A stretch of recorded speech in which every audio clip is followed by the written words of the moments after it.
Ford, Route 119, Homer City. Shop 24/7 at LutherFord.com.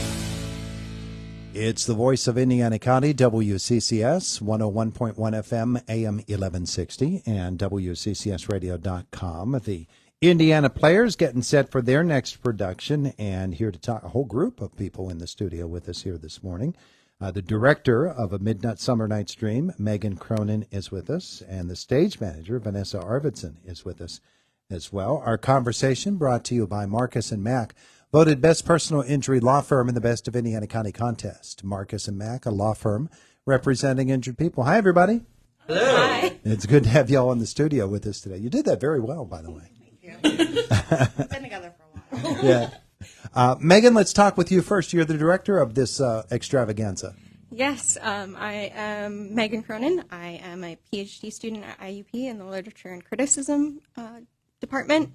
I also have a master's in Shakespeare from the Shakespeare Institute in the University of Birmingham in England. Mm-hmm. So I was very excited to combine my passions of community theater and Shakespeare to do this production. Yeah. Tell me the whens and the wheres. Indiana Playhouse. It is at the Indiana Playhouse here on Philly Street, and it runs from Friday through Sunday this weekend and as well as next weekend. And it is at 7:30 on Friday and Saturday and 2:30 on Sunday. Mm-hmm. Typical schedule for Indiana. Typical schedule. Yeah. So tell me about putting this together, because we think, and you have the experience that professionals and really the height of the profession is doing Shakespeare. But it really does adapt well to local community theater too, doesn't it? It does, especially when we do a comedy. I am a strong proponent of people not thinking that Shakespeare is this sort of unattainable, ideal of anything. I like to refer to him with my best friend who also has a master's in Shakespeare, that Shakespeare is an eloquent frat boy.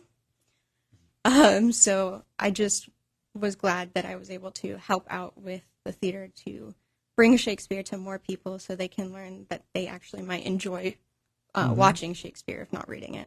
Absolutely. Hey, Vanessa, let's talk with you a little bit. We've visited with you before. Yeah. And you're the stage manager for this. Mm-hmm. Let's get you a little closer to the microphone and talk about what you do in order to facilitate this play. So really the manager. So kind of checking in with all different departments on the artistic and the tech side. So I attend all rehearsals and auditions, and I communicate with the cast and kind of the go-between and bridge between every part of the production. So now we're in tech, so starting to take over the run of the production, going from the artistic side to the technical side. Mm-hmm. So that's really my role. Yeah, well, you do it well. You do it well. Let's meet some of the players. If each of you could come up and visit with us, tell us who you are and what role you play. My name is Caleb Hudson. I am playing Lysander. And tell me about Lysander in A Midsummer Night's Dream. Oh yeah, he starts off as this this childish, naive character who has this love and infatuation for his love, Hermia. And no spoilers, but I will say they do run away. And as things progress, he becomes more of a arrogant character, and then things kind of settle down. I don't want to spoil too much. Well, it's Shakespeare. Right. I mean, it's been around for a while. People have seen it in the past. Yeah. But doing it with Indiana Players, tell me about that experience and getting together with others. Yeah, no, this is by far the most professional I have ever community theater experience I've ever had, and it's by far the biggest family I've ever had here. So it's been very much a pleasure working with Megan and Vanessa. Yeah.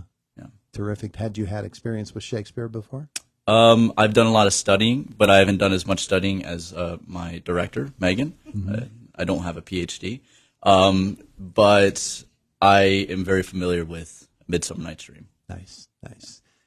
Come on up and visit with us this morning. Hi there. My name is Timothy Sexton, and I will be playing Nick Bottom the Weaver in the show. Tell me about that role. Nick Bottom is a very, I want to say, egotistical character because he's very full of himself, and he likes to, I want to say, backseat state manage the show that they are putting on in Midsummer Night's Dream. Mm-hmm. It's been a wonderful experience so far. I've had a lot of fun with it. Very nostalgic for me because when I was in high school, I actually used to be part of the Indiana Players Shakespeare team, and that was a wonderful experience.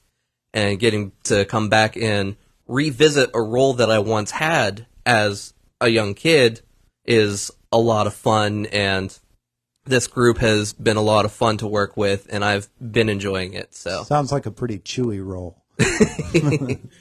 Well, he does get a donkey head fixed on him, so with magical properties, so that's pretty fun and lots of shenanigans. Terrific. Come on up and visit with us this morning.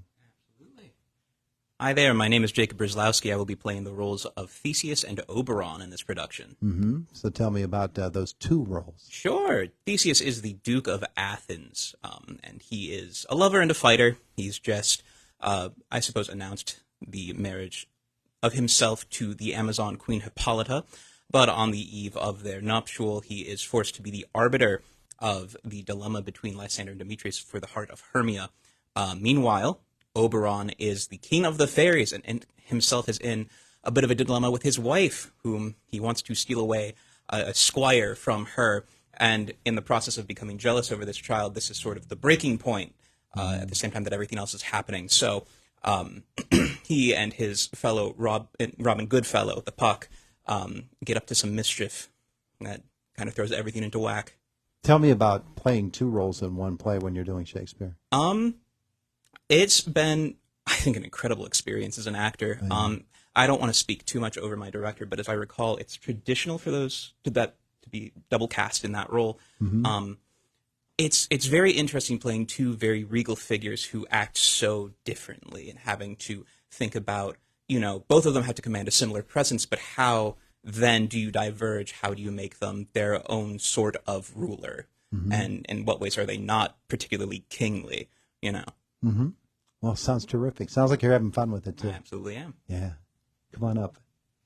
This is our final of the players that we were visiting with this morning. Hi. Hi, I'm Brycelyn, and I'll be playing Helena in the show. Tell me about Helena. Helena's a really complex character. Throughout Midsummer Night's Dream, she goes through a lot of situations where I feel like her morals shift a lot. Mm-hmm. In the beginning of the play, she learns that, oh my gosh, I forgot her name. Hermia and Lysander are running off, and she's like, oh, the smart idea is obviously to go spill this secret to someone else, and then that sort of perpetuates this chase throughout the woods and stuff like that, and she's very emotionally complex and funny, despite everything she's dealing with. Mm-hmm. Is it a role that you've thought of in the past, or is it something that you just came upon and decided to audition for it? When I auditioned for this, I originally auditioned to play Puck, which was I've always played like comedic relief characters. So Helena's still funny, but I've never played like a love interest before, so it's been a really new avenue to explore for me. Oh, yeah? Yeah. And you're embracing it? Yeah, it's really fun. Yeah, you're having a good time with it. Oh, yeah, absolutely. We get up to a lot of shenanigans in the name of love. Well, there you go. Shenanigans in the name of love. Who could ask for anything more? Yeah. Well, very good to meet you. Megan, come on back over, and let's talk about staging this. People can do Shakespeare in a modern-day setting. They can do it in the traditional setting. How do you do it? Well, I got the idea from my best friend who also has a master's in Shakespeare, and it was her idea to have it set during the Prohibition. Oh, yeah? So we have it set around about mid-1920s, and we have two sets. We have the court set, which is where Theseus and Hippolyta and Aegeus are all at the beginning, and the lovers go from there, and they wind up in the speakeasy, which is the realm of Oberon and Titania, and Puck is our bartender. So it's a lot of fun, and it was really an interesting time because this is the first time I've ever actually directed anything. I've been doing theater since I was 6 or 7 years old. So let's see, that's about years. 24 years. And I've done so much theater over the years, but to finally become a director was not something I expected to ever do. And thankfully, I've had a great production team, especially Vanessa, helping me figure out and get everything from my brain out onto the stage. Yeah. What size of a cast are you working with?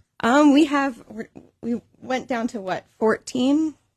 We unfortunately had 2 people have to back out of the show, and that led to we were able to find another person to pick up one role, and because of the other role that was left open, we wouldn't have anyone to be able to do it in time. So I'm now acting in the show as well. Oh, yeah? Yeah. What else are you doing that night? I know, right? I have to do the director's speech before the thing. I might as well stick around. Yeah, you might be in costume while you do it. Yeah. Well, it sounds like you're all having a great time with it as a group working together, especially when you're doing Shakespeare. I know it can be quite the challenge, language-wise, if in no other way. But as you said, he's an eloquent frat boy. And so it sounds like it's going to be a great time. It's the next 2 weekends, Friday and Saturdays at 7:30. At 7:30, yes. And then the Sunday matinees are at 2:30? Correct. Very good, very good. Indiana Players.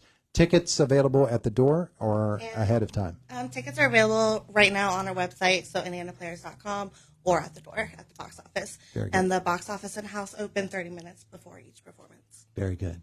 Hey, thanks all for coming in to visit with us. We appreciate it. Thank you. It is the voice of Indiana County. It's WCCS 101.1 FM, AM 1160, and WCCSradio.com. It's 9:56 now, 4 minutes away from the top of the hour. Fox News coming your way then, and then we'll follow with Josh with a brief look at news, and then it'll be the Brian Kilmeade Show up until noon today. Now, if you're doing eclipse today, and who knows, it may clear up enough that you could actually see something. Of course, all of the warnings that you've been getting all day long, they do still apply. Don't be staring directly at the sun. If you're going to be looking up at all, make sure you have something that is adequate